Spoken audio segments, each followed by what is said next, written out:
I'm doing a persuasive speech on welfare and drug testing.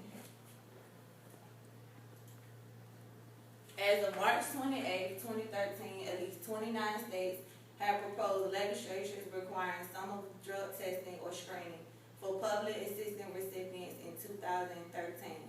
National Conference of State Legislatures 2013. I'm a welfare recipient myself. I did research on this topic for 2 weeks. I totally agree and support the decision. Not every state has put this law in forth, but right now it's just 7 states right now. Actually, Louisiana haven't went forth with actually drug testing welfare recipients. Every state should implement this law to protect misuse of government funds. At least 7 states have passed this legislation regarding drug testing or screening for public assistance. The states are followed: Arizona, Florida, Georgia, Missouri, Oklahoma, Tennessee, and Utah. If most of y'all might not know what welfare is, and instead of Louisiana, it's called FATAP, which is cash assistance. It's different from food stamps. It's basically money that you get every month for people with low income to help with their daily needs like rent, utilities, and stuff like that for less fortunate people. All applicants will be tested who Department of Social Services suspect are engaging in illegal substance abuse, protecting the children from parents with substance abuse. It also helps the applicant and recipients who have substance abuse problems. The states have proposed drug testing of applicants and recipients of public welfare since the Federal Welfare Reform in 1996, stated in Begala 2013. Is it not reasonable to ask folks to stay clean in order to receive federal assistance? Begala 2013.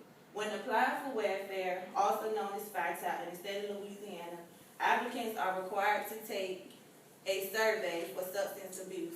So basically, when you apply for welfare, once they meet you up with a caseworker, they'll ask you like a survey over the phone, like, do you abuse drugs? Have you used drugs before? And they use that to determine which applicants they will randomly test for substance abuse.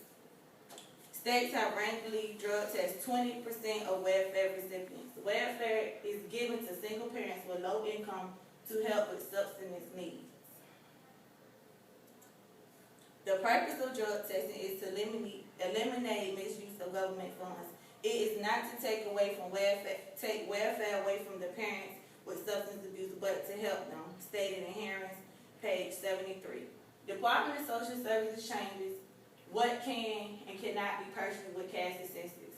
Recently, they came out with a letter in the mail. They mailed it out to everyone that's receiving welfare. I also got one in the mail saying that you can no longer purchase alcohol, cigarettes, beer, or anything dealing with tobacco, alcohol use, anything. So I guess at one point in time, local markets or retailers, if you go in the store, you could just swipe the card and use the cash on your card to purchase anything. But now they've changed the laws to stop all of that, so it won't be misuse of government funds to better control the spending of the recipients.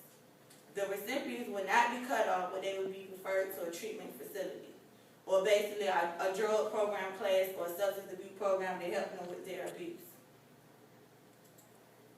Applicants are notified of the drug testing requirements at the time they apply.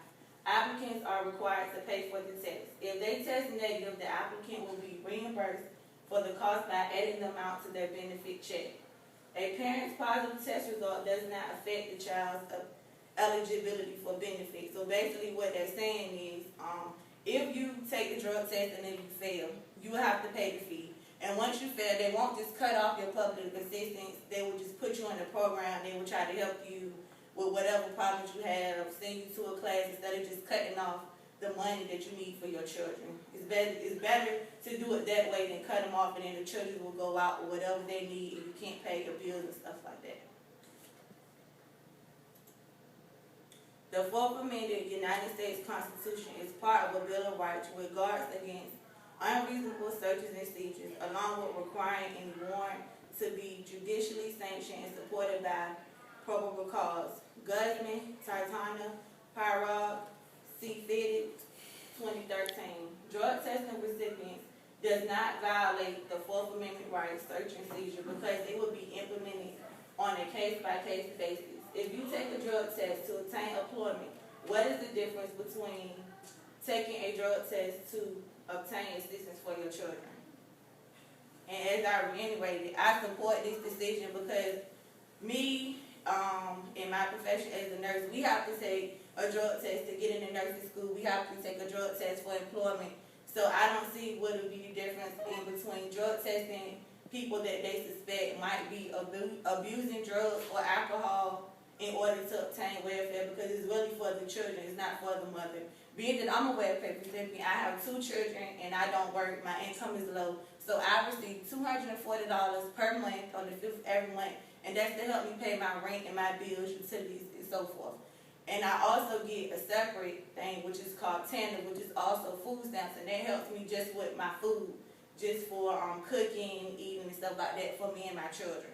So as I reiterated, right now they haven't started drug testing for food stamps, but they're more on it for welfare, because welfare directly comes from a grant that's given to the government only for single parents. It doesn't matter if you're male or female. It's only for single parents that have children. You have to be either working a part-time job or, as myself, be in school, and they monitor your school hours. I have to report to my worker every month how many hours I'm in school during the week and during the month.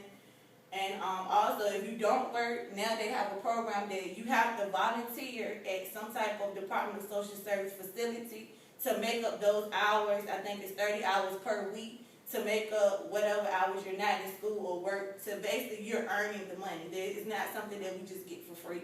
We do have to earn that money, even though it's not much, but the government do make us do some type of, just not saying they're giving it to us. That we have to earn it, even though it's for us to take care of our children and our daily needs. But thank you.